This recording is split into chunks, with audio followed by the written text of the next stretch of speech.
Muito bem, 22 de abril de 2021, estamos dando início a mais uma aula da nossa disciplina História Econômica Geral, e na aula de hoje nós vamos trabalhar com a expansão comercial e marítimo, o mercantilismo e o Estado absolutista. Nós trabalhamos na aula anterior com a questão do que é o feudalismo. Vocês sabem que nós estamos trabalhando justamente com um processo de análise da transição do feudalismo para o capitalismo, e na aula de hoje nós vamos trabalhar com a questão norteadora, de que forma a expansão marítima e comercial, o mercantilismo e o Estado absolutista contribuíram para o surgimento do capitalismo. Essa é a nossa questão norteadora número 8.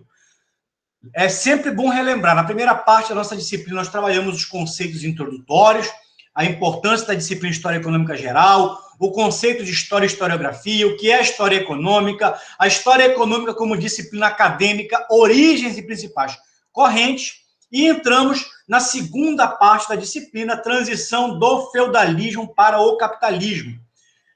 Primeiramente, nós apresentamos o que é o capitalismo. Na aula anterior, nós discutimos o que era o feudalismo, como é que ele surgiu, quais foram as principais instituições feudais. E hoje nós vamos trabalhar com a expansão comercial e marítima, o mercantilismo e o Estado absolutista. Bibliografia básica, capítulo 2 do nosso livro-texto, História Econômica Geral, do Flávio Azevedo Marques de Sás e Alexandre Marchione de Sás. Vamos trabalhar também com alguma literatura complementar. Vocês têm aí na tela de vocês a relação dos livros que eu vou estar utilizando para complementar a aula de hoje, e na medida que eu for utilizando os livros, eu vou citando os livros que estão sendo utilizados. Qual é a estrutura da nossa aula? Vamos trabalhar em 4 tópicos na aula de hoje. Primeiro, vamos trabalhar com a cidade medieval, a organização do comércio e do artesanato. Depois, a expansão marítima, comercial e colonial. Vamos trabalhar com o mercantilismo. E, no quarto ponto, o Estado absolutista. Eu estou seguindo a estrutura do capítulo 2 do livro do Flávio Azevedo e do Alexandre Marchione de Sás. Então, eu estou me baseando na literatura básica da nossa aula de hoje. Primeiro tópico, a cidade medieval, a organização do comércio e do artesanato. O que é possível observar a partir do século XI? A partir do século XI, ainda no período feudal, é possível você notar os primeiros sinais, indícios do renascimento comercial e do ressurgimento das cidades. Então, o que observa-se nesse momento? Primeiro, o nível de atividades comerciais no feudalismo era bastante reduzido, era inexpressível. Então, vocês devem lembrar da aula anterior que nós falamos que você tinha no Império Romano um nível razoável de integração comercial, mas com a dissolução do Império Romano, com as invasões bárbaras, com a ocupação do norte da Europa e da Península Ibérica pelos muçulmanos, você teve ali uma interrupção dos fluxos comerciais e o feudalismo passa a ter, portanto, um momento de, pelo menos na alta Idade Média, de refluxo das atividades comerciais, até que no século XI você atinge o Vale e passa a ter um gradativo aumento das atividades comerciais no interior, no seio do feudalismo. A economia, nesse período, portanto, a partir do século XI, passa a ter um grande crescimento devido ao aumento da produção agrícola. Então, você tem, portanto, na produção agrícola, a geração de excedente, e com a geração de excedente, a comercialização crescente, e esse aumento se deveu à descoberta de novas técnicas de produção e ao aperfeiçoamento de ferramentas.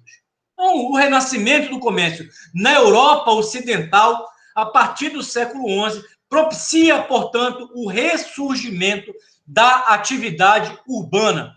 E a partir do século XI, com o ressurgimento das cidades, chamada de burgos, daí vem o nome burgueses, você tem, portanto, o aumento paulatino do comércio interregional.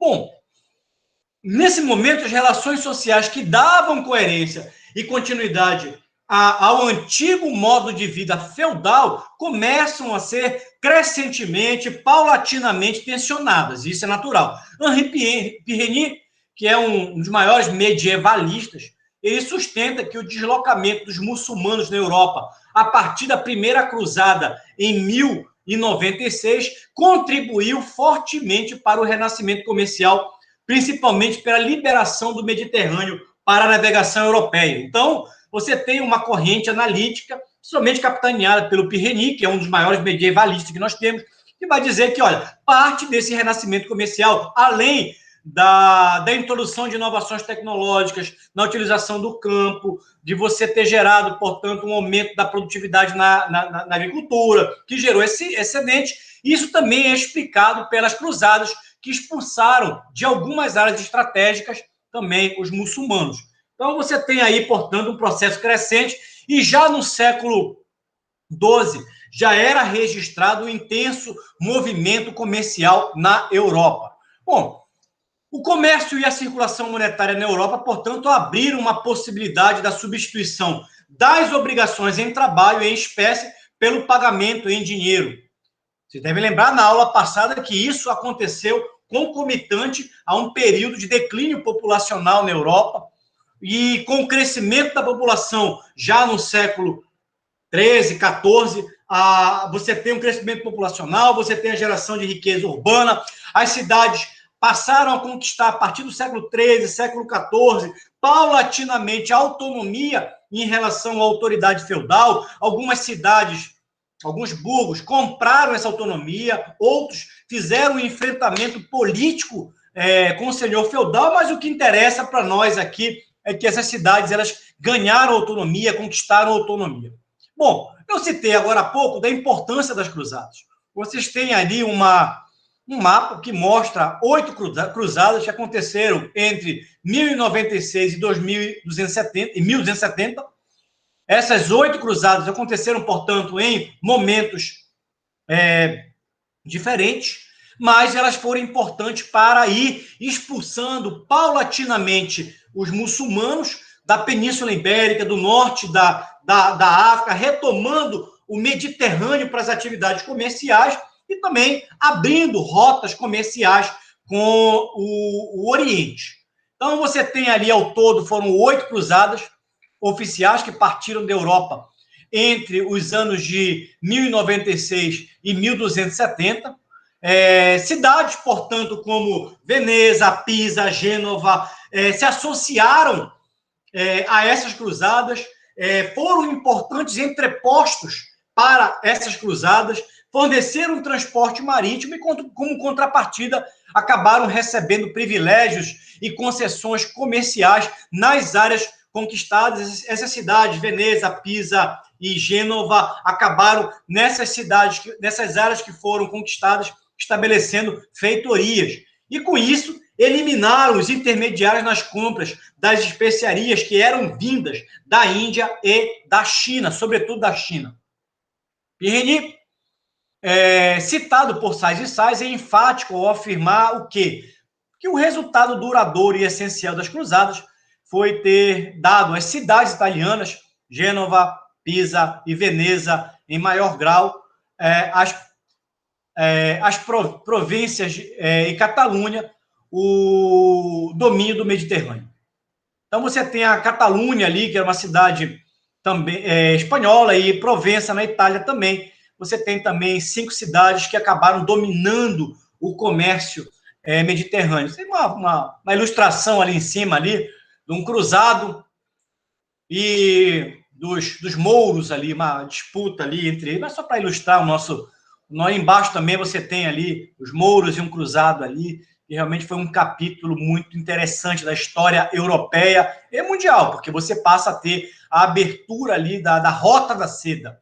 A Rota da Seda passa a ser fundamental para o comércio Europa-Oriente, que foi, portanto, importante. Bom, isso gerou, portanto, as cruzadas, acabou gerando a abertura de rotas comerciais que foram consolidadas com outras rotas comerciais também. Você tem aí, portanto, 3 grandes rotas comerciais que se tornaram importantes rotas nesse renascimento comercial que a Europa passa a viver ali, século XI, XII, XIII, XIV. Você tem a Rota de Constantinopla, também tem sido chamado mais recentemente de Rota da Seda, e você passa a ter também uma redescoberta dessa Rota da Seda que ligava a próspera China, a desenvolvida China, com a emergente Europa nesse momento, a Rota da Rússia e a Rota Terrestre, Flandres, norte da Europa, fundamentalmente o que seria hoje ali a região dos Países Baixos, com o norte da Itália e a Itália e o sul da Itália, estabelecendo, portanto, uma via comercial extremamente interessante ali. Você tem, portanto, nesse mapa aí, as rotas que conectavam, portanto, essa Europa. Você está vivendo um momento de efervescência comercial na Europa. Então, vamos falar rapidamente das 3 rotas. A Rota da Seda, a Rota de Constantinopla, dominada fundamentalmente por Gênova e Veneza.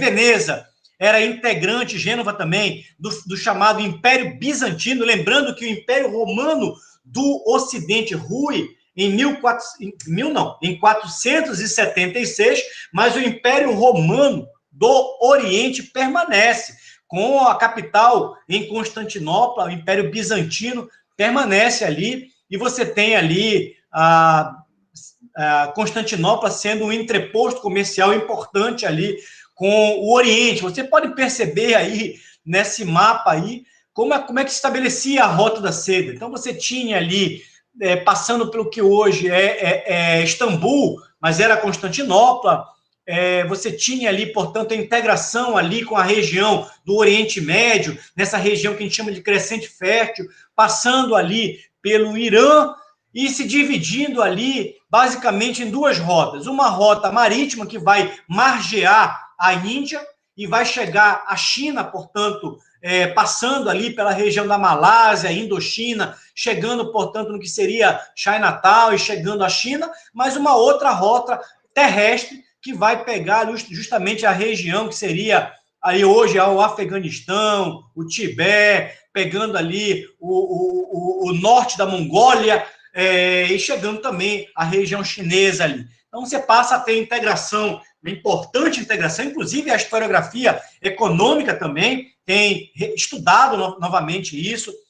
Há recentemente, inclusive, um documentário que foi lançado no History Channel sobre o Império da Seda. Recomendo que vocês assistam esse documentário do Império da Seda, que é muito interessante, que narra justamente esse processo de integração Oriente-Ocidente, inclusive com muitas especiarias, muitas inovações tecnológicas chinesas sendo transportadas para a Europa. Então, Veneza, por exemplo, já estabelecia aí relações comerciais com Constantinopla desde o século X, inclusive estimulado pelo ouro que era advindo da África. Pouca gente sabe que parte desse renascimento comercial ele foi financiado pelo ouro que era explorado na África e era levado para as cidades italianas. Então, essa era uma das mais, se consolidou como uma das mais importantes rotas comerciais entre o Oriente e o Ocidente, e hoje nós estamos rediscutindo a nova Rota da Seda, com a retomada da influência chinesa na economia mundial. Existe a discussão da nova Rota da China, e essa nova Rota da China é uma alusão à antiga Rota da Seda, que você teve aí justamente nesse período sendo bastante importante. Uma segunda rota comercial importante é a chamada Rota da Rússia. Lembrando que a Rússia ela foi ocupada, colonizada pelos povos escandinavos, suecos, dinamarqueses, noruegueses, os vikings. Eles tiveram um processo de ocupação, seja da Europa, do Mar Mediterrâneo, mas também eles tiveram uma ocupação importante, e a origem dos russos é justamente de um povo viking chamado Rus Vikings. Esses Rus Vikings ocuparam ali a região norte dos Balcãs russos ali, e a partir dali eles estabeleceram uma rota comercial entre o norte da Europa e a Rússia. Vocês podem ver aí essa rota ali nesse mapa ali. Você tem o norte da Europa com a Rússia ali, com o norte da Rússia, fundamentalmente por esses povos escandinavos ali. Eles comercializavam produtos da Rússia e do Oriente. Eles também tinham influência nessa Rota da Seda, eles tinham contato com essa Rota da Seda, E eles comercializavam peles, mel, madeira, centeio e os próprios tecidos que vinham dos Países Baixos, em especial da cidade de Flandres, com o norte da Rússia ali. A partir do século XIII, esse comércio ele foi dominado pelos mercadores alemães, pelos germânicos, pelos povos germânicos, e a partir daí você tem a criação no século XIV da chamada Liga Hanseática, ou Hansa Teutônica, onde você tem o domínio de algumas cidades germânicas aí, nesse processo, nessa rota do norte da Europa, inclusive conectando essa rota do norte com a rota de Flandres com a Itália. Então, você passa a ter o surgimento de importantes feiras comerciais a partir ali do século XIII nessas cidades, e essas cidades passam a crescer populacionalmente e passam a ter uma importante influência na sua Interlândia em função dessas atividades comerciais. Bom, terceira rota importante é a rota terrestre, Flandres do norte da Europa, portanto, Países Baixos, até o norte da Itália e o sul da Itália. A região de Flandres, ela se destaca nesse período por se estabelecer como uma importante região comercial. Então, vocês devem lembrar que antes mesmo da Inglaterra assumir a hegemonia comercial e marítima mundial, essa região de Flandres, os comerciantes de Flandres tinham assumido esse protagonismo, e mais tarde a gente vai ver, a gente vai estudar em próximas aulas por que isso, os Países Baixos e Flandres perdem essa hegemonia para os ingleses, mas isso é objeto das próximas aulas. Tornou-se, portanto, a região de Flandres uma importante fornecedora de tecidos de lã e também teve uma importante base produtora de têxteis ali. Cidades portuárias como Bourges estabeleceu-se como importantes entrepostos comerciais com mercadores escandinavos e alemães ali. Então, por via terrestre, você passa a ter o estabelecimento de uma importante rota comercial ligando o norte da Europa ao sul da Europa, em especial a península da Itália ali. Então, nessa rota foram criadas várias feiras comerciais que reuniam comerciantes de toda a Europa, inclusive de fora da Europa, e isso fez com que houvesse um período de pujança comercial na Europa. O Sais e Sais, nossos autores seminais aí, basilares, eles nos trazem um extrato que eu gostaria, aliás, eu não, o nosso amigo Corujinha, gostaria de pedir que vocês lessem comigo. E Sais e Sais dizem, os italianos levavam mercadoria de fora da Europa, especiarias, açúcar, madeira e corante. O comércio mais importante era o de tecidos, sedas e outros produzidos nas cidades italianas, como Lucca e Florença, tecidos de lã de Flandres e do norte da França, linhos da Champagna e da Alemanha, além de várias outras mercadorias, couros da Espanha, peles da Alemanha, cereais, vinhos, cavalos, ou seja, mostra um pouco a pujança dessas feiras.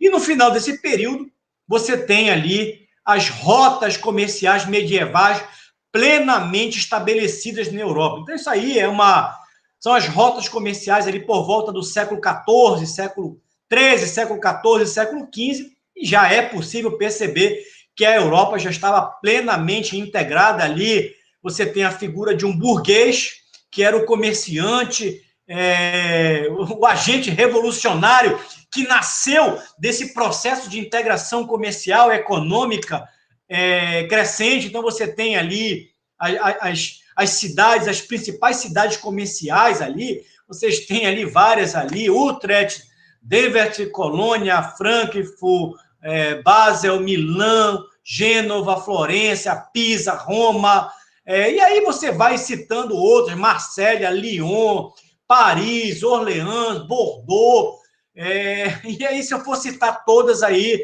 você tem na Espanha, na Grã-Bretanha, você tem no norte da Europa, você tem na região que seria depois a Rússia, no norte da África, você tem várias cidades que passam a estar integradas nessas rotas comerciais que a Europa passou, portanto, a desenvolver a partir do crescentemente, século XI, século XII, ganhando muita força, século XIII e XIV.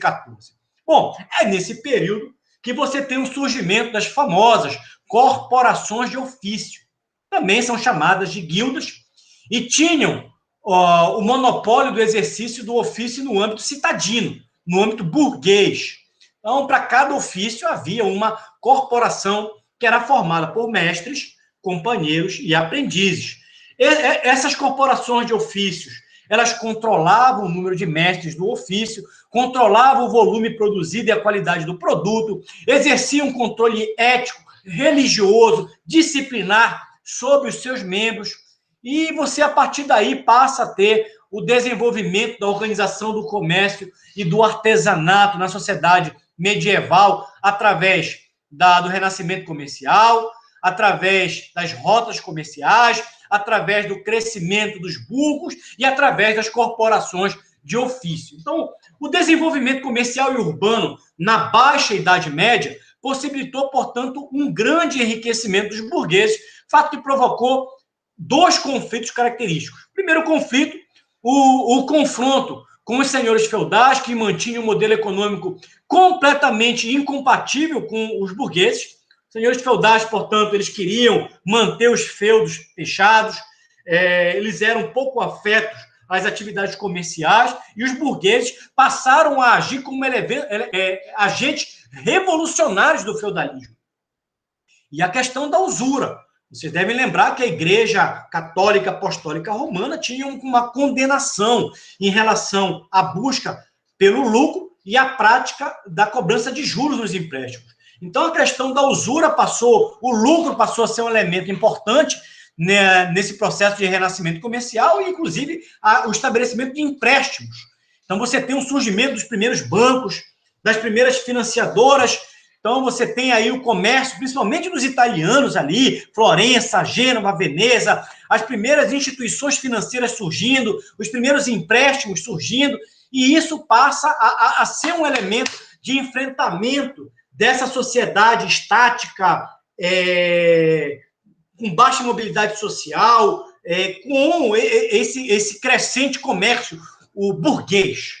Então, você tem a questão da usura e do lucro aí nascendo de uma forma muito forte. Bom, estamos falando, portanto, de um processo de expansão crescentemente urbana, que vai gerar, portanto, no momento seguinte, a expansão marítima, comercial e colonial. Eu diria que a expansão marítima, comercial e colonial foi um segundo momento nesse processo de renascimento comercial e urbano que viveu a Europa na Baixa Idade Média. Então, você passa a ter aí um processo de busca por novas rotas comerciais, fundamentalmente a partir do momento em que os turcos otomanos eles tomam a cidade de Constantinopla. Quando os turcos otomanos tomam a cidade de Constantinopla, no século XV, então você passa a ter ali o quê? Você passa a ter o fim da rota terrestre que ligava Gênova, Veneza, Pisa, portanto, o Mediterrâneo à rota da seda do Oriente. Então, você passa a ter o desenvolvimento e a necessidade da busca de novas rotas comerciais. Você tem ali o pioneirismo português, depois seguidos ali pelos espanhóis, em seguida pelos franceses, holandeses, ingleses, que passam a estabelecer novas rotas comerciais com o Oriente, com a África subsaariana, com as Américas, o que vai moldar, portanto, a civilização como nós conhecemos hoje em dia. Conforme o nosso professor Alex Fiuza de Mello, no livro dele, é um convite do Corujinha para vocês, para a leitura desse extrato, ele abre aspas e diz o seguinte: o processo histórico de desenvolvimento do comércio internacional, ultramarino, de respiro mundial, tal como ocorreu a partir dos séculos XV e XVI, não é, portanto, originariamente resultado do capitalismo, enquanto modo de produção consolidado, mas pressuposto do mesmo. Aqui é um ponto importante. Tem muita gente aí que acredita que a mundialização ela é resultado do capitalismo, que a globalização é resultado do capitalismo. Mas antes mesmo da Revolução Industrial, que consolidou o capitalismo como sistema de produção hegemônico, você já tinha ali um processo de mundialização crescente a partir da necessidade da integração comercial, marítima e colonial desenvolvida pelas sociedades europeias ali no século XIV, século XV, fundamentalmente, século XVI e XVII.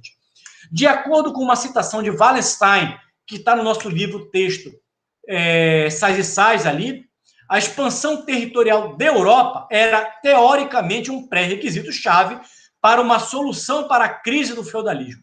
Então, você tem, de um lado ali, a tomada, me acompanhe no raciocínio, a tomada de Constantinopla pelos turcos otomanos, a crescente atividade comercial estabelecida nos burgos e também a crise do feudalismo.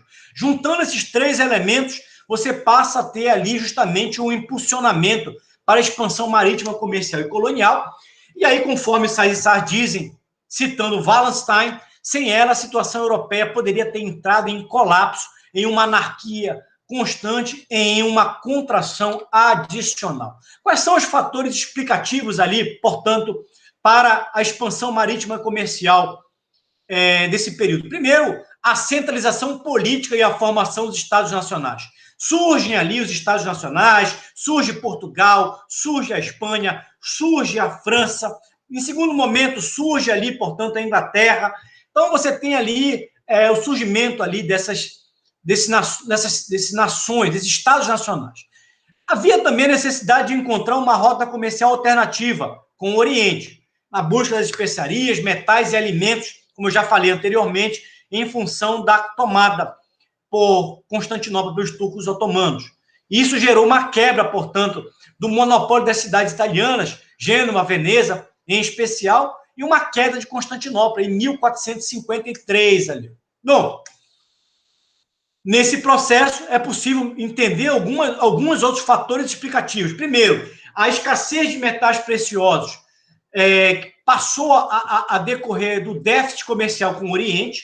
Então, você tinha uma relação comercial da Europa importadora com o Oriente exportador. Então, o que a gente está vendo hoje da China crescendo e sendo uma grande fornecedora de bens e produtos ao redor do mundo, isso não é novo. A China já fazia isso antes da Revolução Industrial e já havia um déficit comercial crescente da Europa com a China, o que fez com que muitos países europeus buscassem fontes de matéria-prima, não, fontes de metais preciosos, como a Espanha foi, portanto, buscar, sobretudo no México e ali no Peru, na exploração das suas minas, sobretudo das minas de prata, no México e no Peru.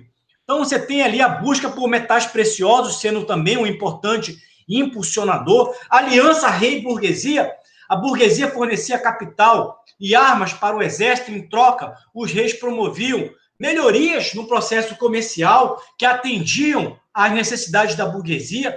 Você teve motivos religiosos, a Igreja Católica ansiava por converter novos fiéis, você tinha nesse momento, portanto, uma crise religiosa na Igreja Católica advinda da Reforma Protestante. A Reforma Protestante, quando surge no século XVI ali, você teve Martinho Lutero, John Wesley, João Calvino, Zwinglio, você teve, portanto, reformadores que geraram, portanto, uma crise na Igreja Católica e a perda de importante influência e uma parte significativa da população europeia. A Igreja Católica foi buscar, portanto, ali a conversão de novos fiéis. Então, parte do processo de ocupação da América, eu diria, espanhola e da América portuguesa se deve a esse anseio da Igreja Católica em conquistar novos fiéis. Aí você tem, por exemplo, a vinda dos jesuítas aqui para a América do Sul, para a Amazônia, as missões jesuítas, sem a qual nós não podemos explicar o processo de formação social e econômica da América do Sul, da Amazônia, por exemplo. Os avanços nas artes náuticas, como, por exemplo, o desenvolvimento da cartografia, da bússola, do astrolábio, do sextante, da caravela, alguma dessas inovações trazidas, seja do contato com os mouros, seja do Oriente, inclusive, vindo da China. E aí você tem ali o processo das grandes navegações. Quando a gente vai estudar as grandes navegações, o que chama a atenção? Primeiro, o pioneirismo português. Os nossos patrícios, eles foram pioneiros.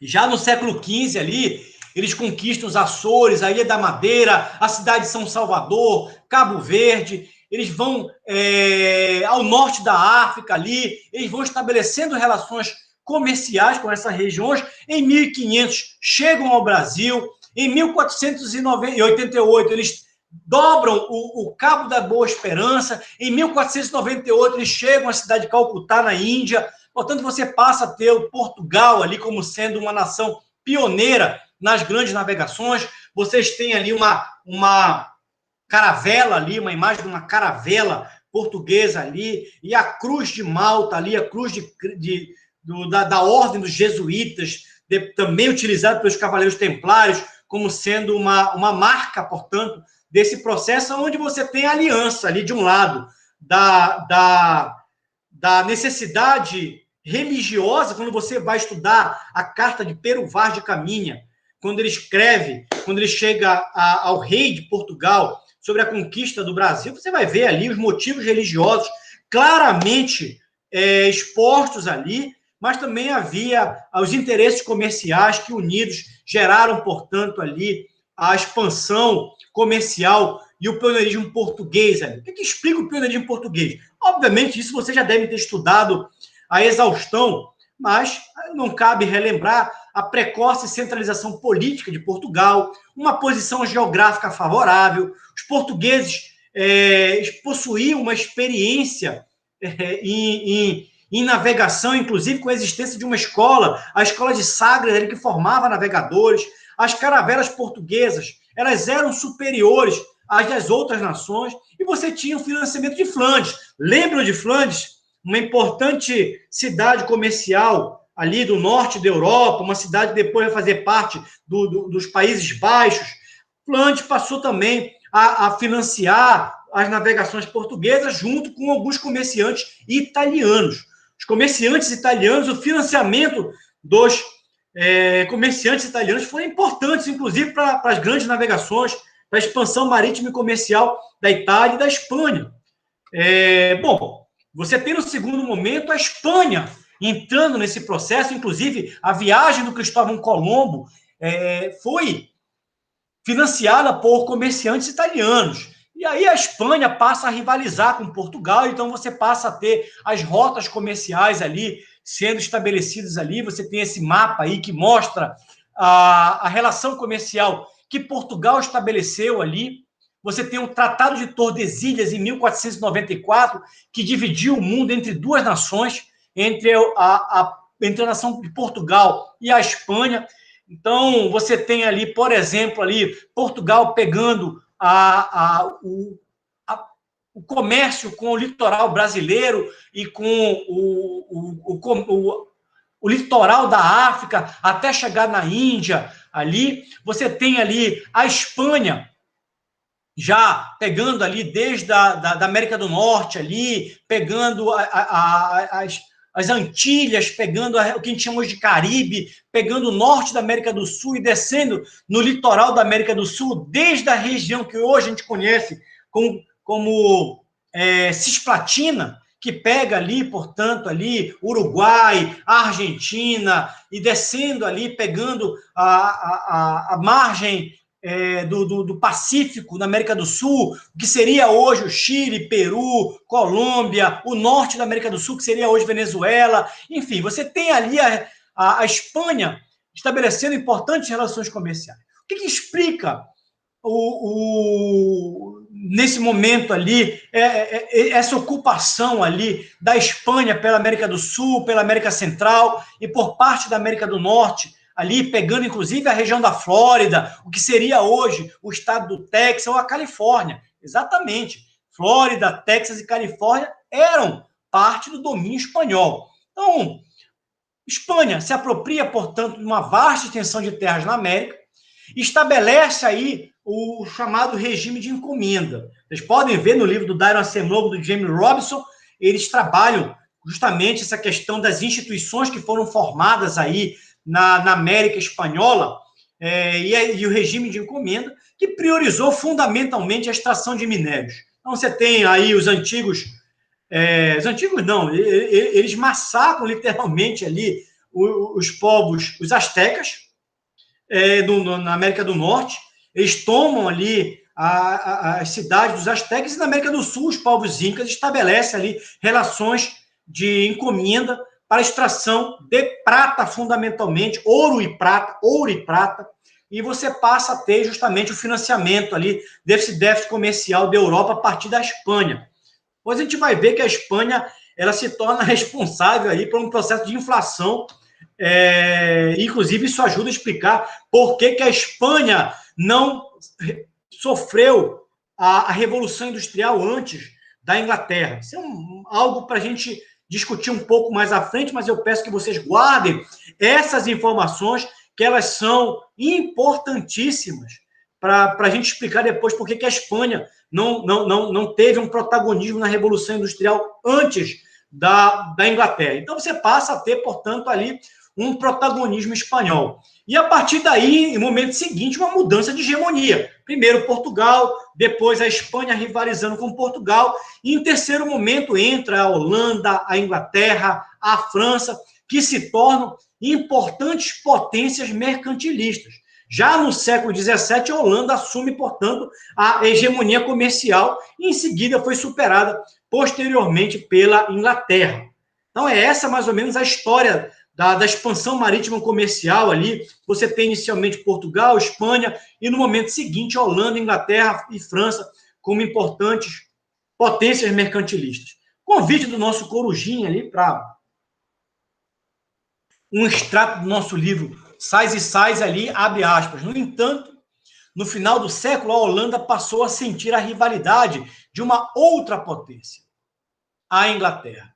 Desde o século XVI, a coroa inglesa implementava uma política de apoio ao comércio. Também ali, companhias comerciais desfrutavam do comércio, do monopólio para o comércio com determinadas regiões.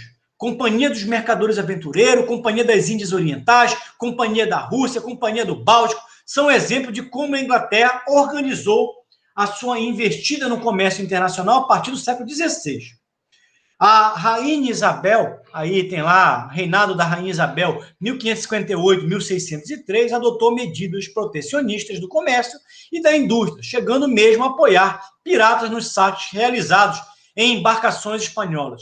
Observem que interessante que os Sais e Sais mencionam aí a prática protecionista que a Inglaterra adotou.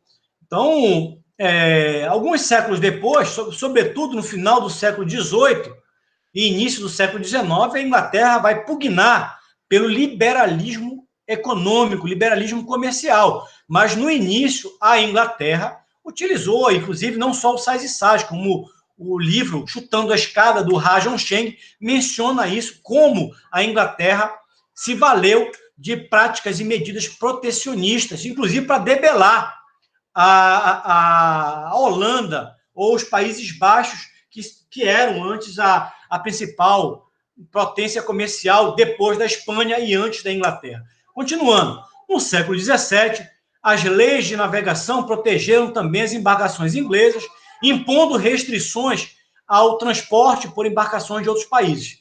Nesse século, a Inglaterra constituiu colônias nas Antilhas e na Nova Inglaterra.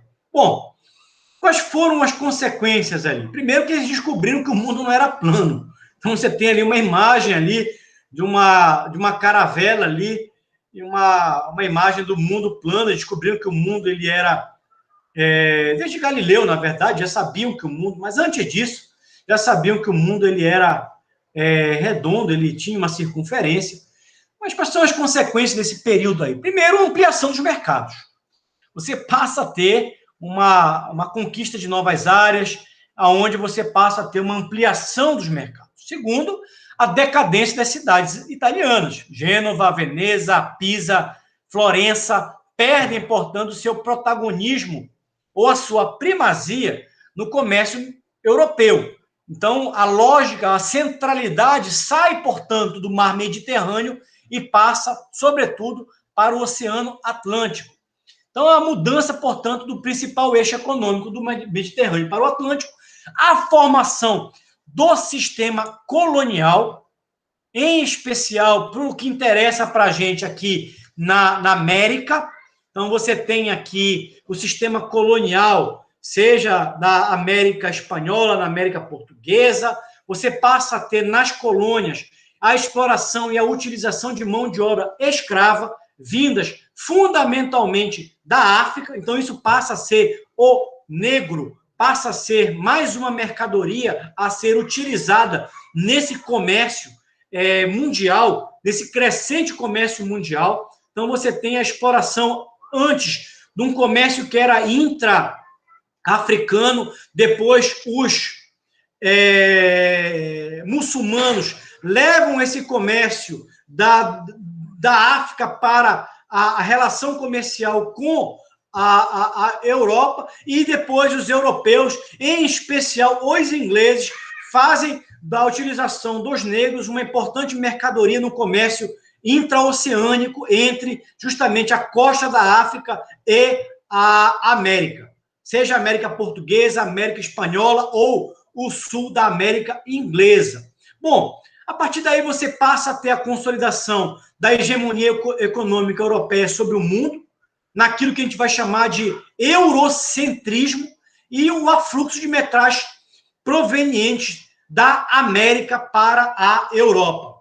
Então, você tinha inicialmente um processo de utilização de metais preciosos do norte da África, que financiou o início do comércio somente das cidades italianas com o Oriente, mas depois você vai ter ali a utilização dos metais advindos, fundamentalmente, num primeiro momento ali, da região do Prata, do Império Inca, do Império Azteca para a Europa via Espanha, depois nas Minas Gerais da colônia do Brasil, você passa a ter a utilização desse material e o processo de acumulação primitiva de capitais.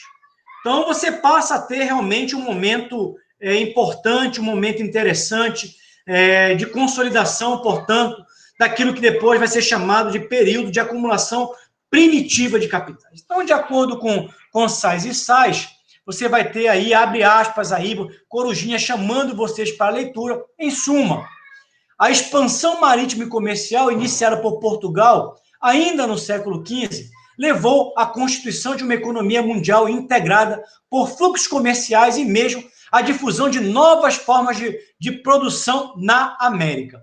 Essa expansão não se fez espontaneamente, mas contou com a participação dos Estados nacionais que se consolidavam nos séculos XVI e XVII. O complemento da expansão marítima e comercial intimamente relacionado a ela foi a política dos Estados nacionais, o mercantilismo, que passamos a analisar a seguir. Então, esse é o nosso próximo passo. Então, você tem ali o mercantilismo como a prática econômica ou a política econômica dos Estados nacionais. O que foi o mercantilismo, portanto? Esse é o nosso momento agora de nós entendermos um pouco o que foi o mercantilismo. É impossível pensar a expansão marítima e comercial que nós estamos discutindo na Europa sem a participação ativa do Estado, através da sua política econômica, que foi genericamente denominada de mercantilismo. Essa política econômica consistiu no apoio material a certos empreendimentos e adoção de medidas de política econômica que deram sustentabilidade a esse processo de expansão. Para o Heckscher, citado por Sais e Sais, o mercantilismo foi, portanto, uma fase na história da política econômica, conforme aspas está aberto aí, e eu gostaria que vocês lessem comigo esse extrato. A ideia de mercantilismo está associada à da política econômica. Para Heckscher, uma fase da história de política econômica em que o Estado é o sujeito e o objeto dessa política. Olha que interessante. O Estado ele é o sujeito, portanto, ele é o protagonista, e ele é objeto porque ele é o alvo dessa política. Quer dizer que a política mercantilista foi implementada pelo Estado, daí ser o sujeito, tendo em vista aumentar a riqueza e o poder do próprio Estado, e não a riqueza ou o poder dos seus súditos. E, por isso, o Estado é o objeto dessa política. Bom, Quais eram as finalidades da política mercantilista? Bom, em primeiro lugar, ele era um sistema de poder de duplo espectro, portanto, tinha como objetivo a afirmação interna do poder do Estado, mas também um objetivo de afirmação de poder externo frente a outras unidades políticas. Então, era, de um lado, tinha por objetivo fortalecer o poder do Estado internamente, do rei, portanto, internamente, frente à consolidação desse Estado nacional, mas também você tinha a rivalidade entre nações, entre Estados nacionais. Então, o objetivo também era fortalecer os Estados nacionais emergentes frente a outros Estados que estavam emergindo. Ou seja, a finalidade da política mercantilista era a unificação do poder do Estado. E quais eram os meios, quais foram os meios que foram utilizados para o alcance dos seus objetivos? Fundamentalmente, alguns meios. A prática do metalismo, que era o uso dos metais preciosos e o acúmulo de metais preciosos, portanto, quanto mais metais preciosos os Estados nacionais acumulassem, mais riquezas, mais poder econômico, mais poder político e mais poder bélico, inclusive, para a contratação de mercenários e de frotas de mercenários tinha. A balança comercial favorável, portanto, a lógica de você exportar mais do que importar, o protecionismo, em alguns casos, com a ação industrialista, e aí você tem fortemente nas práticas do cameralismo alemão e também na Inglaterra isso, e o colonialismo, o pacto comercial e o exclusivismo comercial como sendo elementos importantes da prática do mercantilismo. Então, os mercantilistas, eles tinham uma crença muito forte de que a regulamentação do Estado era capaz de interferir favoravelmente aos interesses dos Estados e da burguesia no mercado. Então, conforme Sais e Sais, e aí eu quero abrir mais uma vez um convite, eu não, o nosso amigo Corujinha aí, para vocês lerem esse extrato dos Sais e Sais aí sobre o assunto. Mas antes disso, eu vou tomar um gole de água aqui. Então, o que o Sais e Sais vai dizer aí? Abre aspas. Se o mercantilismo permaneceu como pano de fundo, o que dá unidade às políticas e ao pensamento mercantilista é a confiança na intervenção do Estado como controlador do mercado por meio de concessões, monopólios, regulamentos. Tal crença responde, em parte, ao desenvolvimento limitado dos mercados, mas também à necessidade de criar mecanismos institucionais para a geração de lucros substanciais para o capital. Numa época em que a produção agrícola e manufatureira ainda apresenta reduzida produtividade, ou seja, gera um excedente pequeno, o lucro na produção é relativamente restrito. Daí a necessidade de monopólios, privilégios, regulamentações que permitissem a elevação do preço de venda do produto e a redução dos custos na compra de matérias-primas ou no pagamento de salários, atendendo, em especial, ao interesse da produção manufatureira. Ou seja, o mercantilismo, além de fortalecer o poder do Estado, foi um instrumento para promover o quê? A nossa acumulação de capital, ou aquilo que alguns vão chamar de acumulação primitiva de capital. Bom, vamos pegar dois extratos aí. Um extrato do Maurício Dobb e um extrato do professor Fiuza de Mello. Maurício Dobb vai dizer lá, o Corujinha convidando vocês ali, abre aspas. Em suma, o sistema mercantil foi um sistema de exploração regulamentado pelo Estado e executado por meio do comércio, que desempenhou papel importante na adolescência da indústria capitalista. Foi essencialmente, portanto, a política econômica de uma era de acumulação primitiva. Já Fiuza de Mello vai dizer o seguinte, abre aspas, eis que, dentre os inúmeros fatores que contribuíram à arrancada da grande indústria, a Inglaterra na liderança, o mais importante e decisivo fora o avanço e a consolidação do mercado mundial garantido pelo sistema colonial e mercantilista, onde o comércio exterior se apresentava como a grande fonte de riqueza. Bom, um livro muito influente recentemente, de dois autores, Wayne Grudem e Barry Asmus, A Pobreza das Nações, um livro que tem gerado também um impacto interessante nesse debate sobre a formação econômica das nações, ele vai trabalhar com aquilo que eles chamam de a fraqueza do mercantilismo. E aqui eu vou abrir aspas e eu vou convidar vocês a lerem comigo, é um extrato um pouco maior, um pouco grande, mas eu acho que é interessante para a nossa reflexão. O que vai dizer os nossos autores aí, Wayne Grudem e Barry Asmus? Vai dizer o seguinte, abre aspas, a fraqueza do mercantilismo consistia em que, enquanto uma nação se ocupava em acumular dinheiro, o objetivo mais importante de produzir mais e melhores bens e serviços para o povo era negligenciado. Então, tem uma constatação aqui.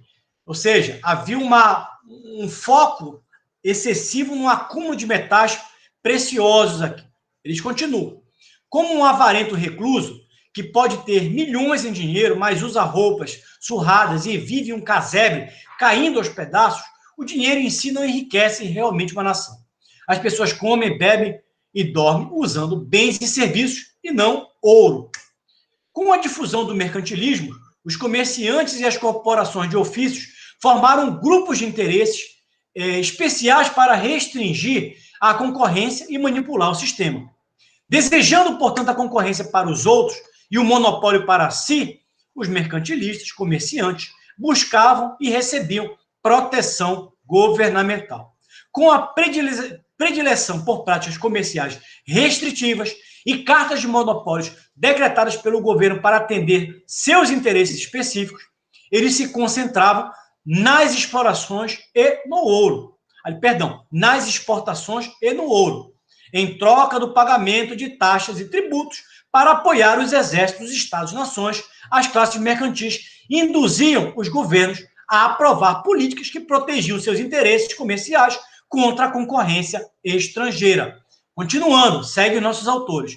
Os países europeus, em particular, criaram um extenso conjunto de regras de importação e exportação, com o único objetivo de incrementar a sua balança de pagamentos e acumular dinheiro. Assim, em meados do século XVII, a Grã-Bretanha estava pronta para impor um sistema geral de restrição mercantil a colonizadores. A lei mercantil mais abrangente foi o conjunto conhecido como Ato de Navegação. Vocês vão ler isso mais à frente em alguns textos que nós vamos utilizar na disciplina. Esse ato de navegação aí foi importante, inclusive, para dar a condição para a primazia inglesa e fortalecer, inclusive, a marinha mercante inglesa, inclusive debelando ou desbancando o que seria, naquele momento, a primazia dos Países Baixos ou de Flandres ali, ou da Holanda também. Então, você tem ali a lei mercantil mais abrangente, foi o conjunto conhecido como o Ato de Navegação, que vigorou entre os anos de 1651 e 1663. Os decretos governamentais também passaram a controlar salários, reger a qualidade dos produtos, supervisionar as práticas de contratação e demissão de diferentes ocupações e especificar as condições de emprego. Embora o empreendedorismo e os mercados estivessem pouco a pouco ganhando espaço, o Estado controlava a maior parte do poder econômico. Continuando, não é de se surpreender que os principais países europeus tenham tentado excluir de seus impérios coloniais os mercadores e comerciantes de outros países. Então, a ideia era fortalecer os comerciantes e mercadores de seus países, e a Inglaterra fez muito isso. Concorrentes em potencial tinham seu acesso barrado em benefício dos que detinham cartas que concediam o privilégio de monopólio. Não foi uma época boa para a liberdade econômica ou livre comércio. No entanto, os protestos contra esse tipo de protecionismo governamental começaram a aumentar. E por volta da década de 1870, a Grã-Bretanha finalmente removeu os vestígios finais da era mercantilista. Então, olha só que interessante. Você tem ali o mercantilismo, onde você vai ter a lógica de proteção, defesa da indústria infante, exclusivismo comercial, garantia de exclusividade para os produtores, comerciantes dos seus países, A Grã-Bretanha passa, portanto, a enriquecer com isso, vive a sua Revolução Industrial, e em 1860, quando se consolida na maior potência econômica do mundo, já após a Revolução Industrial, a Inglaterra, a Grã-Bretanha, não somente remove os vestígios finais da era mercantilista, como passa a defender ali o liberalismo econômico. Você vai ter autores como Adam Smith, Davi Ricardo, por exemplo, defendendo o liberalismo econômico. É justamente nesse período que Friedrich List lança o Sistema Nacional de Economia Política na Alemanha, que vai justamente dizer, olha, vocês estão querendo chutar a nossa escada, e esse termo foi recuperado mais recentemente pelo Rajon Cheng no livro Chutando a Escada. Continua ali. Então, em 1860, a Grã-Bretanha remove os vestígios finais da era mercantilista, e ali você vai ter, portanto, abre aspas, decretos industriais, monopólios e tarifas foram abolidos, e a emigração e as exportações de maquinário passaram a ser liberados e defendidos, porque interessava já para a hegemônica indústria inglesa. Então, em grande medida, por conta de suas políticas de livre comércio, a Grã-Bretanha se tornou a potência econômica dominante na Europa. Bom, isso somente aconteceu, o mercantilismo somente aconteceu porque houve um agente importante chamado Estado absolutista. Então, o mercantilismo foi, portanto, o conjunto de práticas econômicas adotadas pelos estados absolutistas, ou estados nacionais. E cabe, portanto, no terceiro momento, a gente entender o que são os estados absolutistas, o que é o estado absolutista. Então, Corujinha está convidando vocês aí a lerem aí um extrato aí do professor Fiuza de Mello, e abre aspas, diz o seguinte: os estados nacionais e a invenção da nação moderna são, em si mesmo, produtos espontâneos e derivados da própria dinâmica da sociedade civil capitalista, e expressam configurações societárias e institucionais sedimentadas no decorrer da epopeia do processo civilizatório burguês e que foram ganhando uma certa solidez em função de circunstâncias, oportunidades e conjunturas históricas específicas. Então, desde a era do mercantilismo, portanto, são os interesses estruturais e conjunturais do processo de acumulação, motivados pela concorrência, que desenharam e fabricaram a tessitura de mundo. Bom, sobre isso, a constituição dos estados centralizados na Europa foi um processo prolongado que iniciou-se no século XII, século XIII, e cada nação apresentou algumas especificidades. Então, o Estado absolutista, ele faz parte inerente desse processo de transição do feudalismo para o capitalismo, e de acordo com Perry Anderson, um historiador bastante conhecido e conceituado, ele vai dizer que cumpriu certas funções parciais na acumulação primitiva necessária ao triunfo ulterior do modo capitalista de produção. Nesse momento, você passa a ter, portanto, a unificação de uma área mais ou menos vasta no Estado Nacional centralizado. Vocês devem lembrar que eu apresentei na aula anterior aquela Europa fragmentada em vários reinos, feudos, ducados, principados, condados, mas você passa a ter, a partir de determinado momento, a centralização política e econômica a partir do Estado centralizado. Isso reduziu os problemas decorrentes daquela excessiva fragmentação política e econômica da Europa feudal. Então, você passa a ter França, Inglaterra, Espanha, Portugal como casos emblemáticos, e, em segundo momento, você teve depois outras nações. Cabe mencionar que Itália e Alemanha continuaram fragmentados até a segunda metade do século XIX. Somente depois a Itália e a Alemanha se unificaram e passaram a ingressar naquilo que é chamado de Segunda Revolução Industrial. De acordo com Wallenstein, que é citado, inclusive, pelo Sais e Sais no nosso livro-texto, e aí eu quero usar um extrato do nosso Sais e Sais, citando Wallenstein, o Corujinha está convidando vocês a lerem esse extrato, abre aspas, o século XV viu o advento dos grandes restauradores da ordem interna da Europa Ocidental. Então, Luís XI na França, Henrique VII na Inglaterra, Fernando de Aragão, Isabel de Castela na Espanha. O principal mecanismo à sua disposição nessa tarefa, assim como para os seus mais bem-sucedidos predecessores, foi financeiro. Então, por meio de uma árdua criação de uma burocracia civil e militar forte o suficiente para taxar e, portanto, para financiar uma ainda mais forte estrutura burocrática. Esse processo inicia no século XII e XIII, vai ganhando força no século XIII e XIV.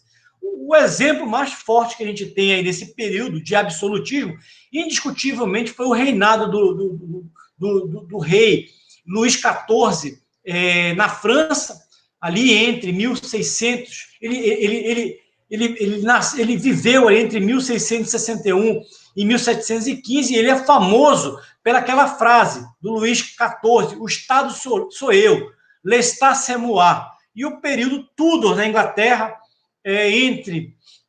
com o reinado fundamentalmente do rei Henrique VIII, na qual o período Tudor atinge o seu auge ali, e você passa a ter exatamente ali um processo de centralização muito forte do Estado inglês ali.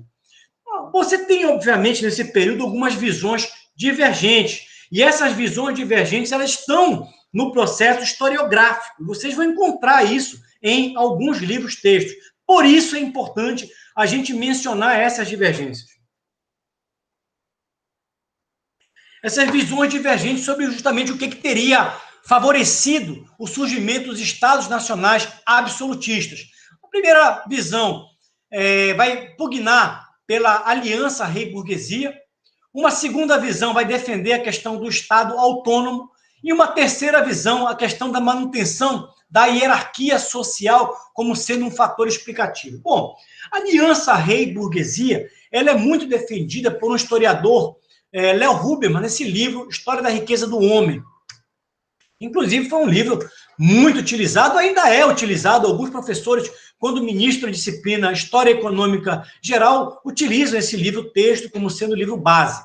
Então, o Léo Huberman, na História da Riqueza do Homem, ele vai ter uma interpretação onde ele vai dizer que o Estado absolutista acabou decorrendo de uma aliança entre o rei e os comerciantes burgueses emergentes. Vocês lembram que eu mencionei que os burgueses eles foram um importante agente revolucionário no seio da sociedade feudal, inclusive para desconstruir instituições feudais e construir instituições que foram importantes para o surgimento do capitalismo.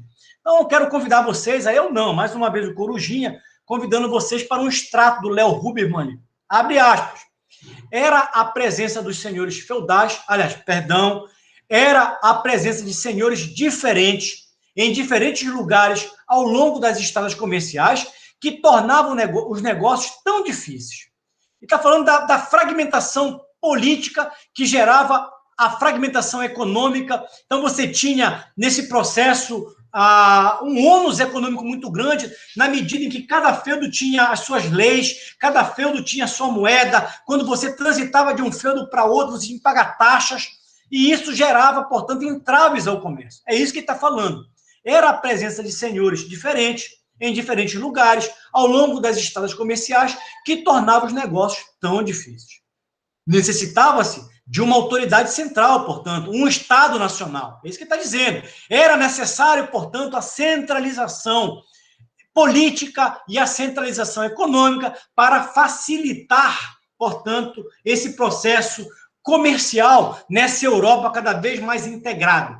Um poder supremo que pudesse colocar em ordem o caos feudal.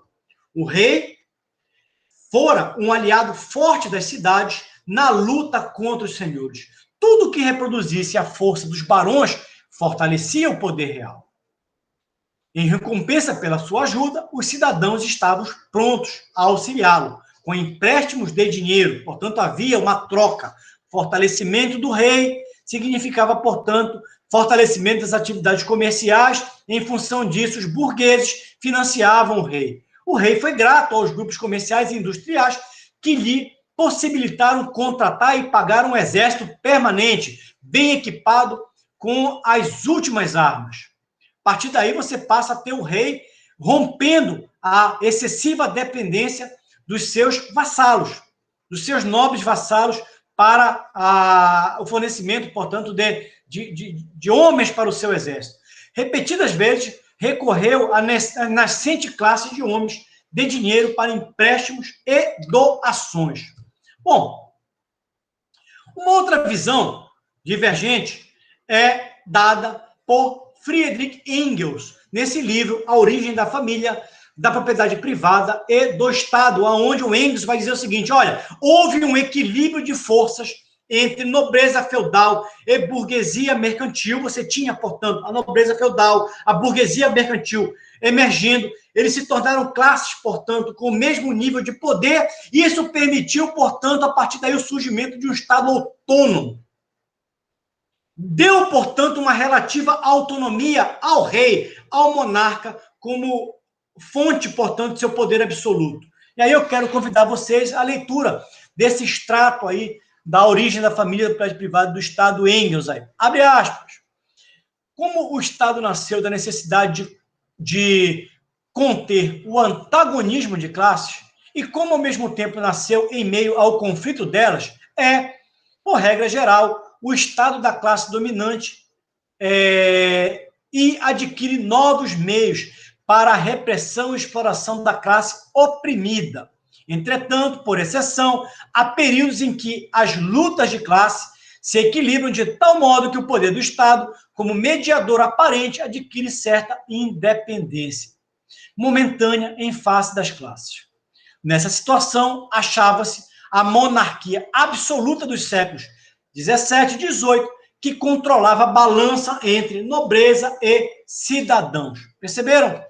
Então, conforme Sais e Sais, abre aspas, eles vão dizer o seguinte: assim, as monarquias absolutas poderiam se situar acima dos interesses das classes, podendo desenvolver uma política de fortalecimento do Estado, ou seja, em função dos interesses do próprio Estado, o monarca, sua corte, a burocracia, o aparato militar, diante da necessidade de sua afirmação perante a sociedade. Bom, a terceira visão é dada pelo Perry Anderson. Você tem aí esse livro, Linhagens do Estado Absolutista, na qual ele vai defender que o Estado absolutista foi um aparelho reforçado de poder real, cuja função política permanentemente era a repressão das massas camponeses e plebeias na base da hierarquia social. Ou seja, o Estado absolutista surge, portanto, para manter o equilíbrio não, manter os estamentos sociais. Então, essa é a visão do Perry Anderson. Com isso, eu entendo que vocês têm total condição de responder a nossa questão norteadora de número 8. Qual é a nossa questão norteadora de número 8? De que forma a expansão marítima e comercial, o mercantilismo e o Estado absolutista contribuíram para o surgimento do capitalismo? Vocês viram essas questões bastante trabalhadas na aula de hoje. Com isso, nós chegamos ao final da nossa 8ª aula. Na próxima aula, nós vamos dar continuidade ao nosso curso, mas eu gostaria, nesse momento, de agradecer mais uma vez a presença de vocês. Desejo que Deus abençoe tremendamente a vida de vocês e espero vocês na nossa próxima aula para a continuidade do nosso curso de História